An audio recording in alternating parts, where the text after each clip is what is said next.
other big boy to watch out for is Reliance. The earnings will be out tomorrow. Let's try and understand the expectations with Somit. Well, on a consolidated basis, if you see, not a big bang set of numbers are expected from Reliance Industries. The revenues are expected to be high by only 2%.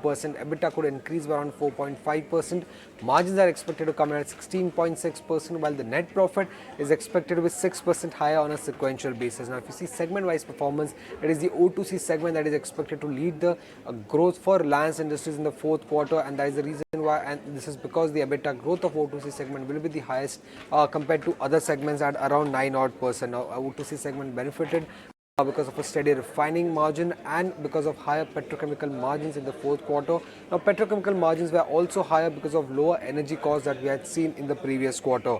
Moving on to the gas exploration business, now that is expected to see a 4% increase in its EBITDA, and this will be largely on the back of higher volumes because gas prices remain largely stable on a sequential basis. When it comes to the retail segment, that segment's revenue is expected to rise by around 3%, while the EBITDA growth is expected to be around 4%, and this will be purely on the back of store expansion and operating leverage for Reliance Industries.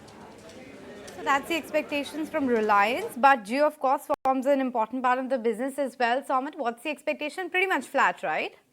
From Reliance Jio, which is the telecom arm of Reliance Industries, yes, not much growth expected on that front. Also, even in fact, if you see the EBITDA and the net profit growth for Reliance Jio is expected to be around 2% and 0.6%, and this will be the slowest ever growth reported by Reliance Jio in the fourth quarter of FY23. ARPU, which is the number for the telecom company, is expected to come in pretty much flat at close to 179 rupees per user per month, while the subscriber base is expected to be slightly higher at close to 43.9 crore user base. Now, whatever growth we are seeing in the Reliance Jio number is purely in the back of subscriber addition, as there was no tariff hike and cost was also higher on a sequential basis because of 5G launch. We are seeing such a slower growth on the EBITDA and on the net profit front. Now, apart from the results, what are the key things to watch out for from Reliance Industries earnings? Firstly is the net debt number.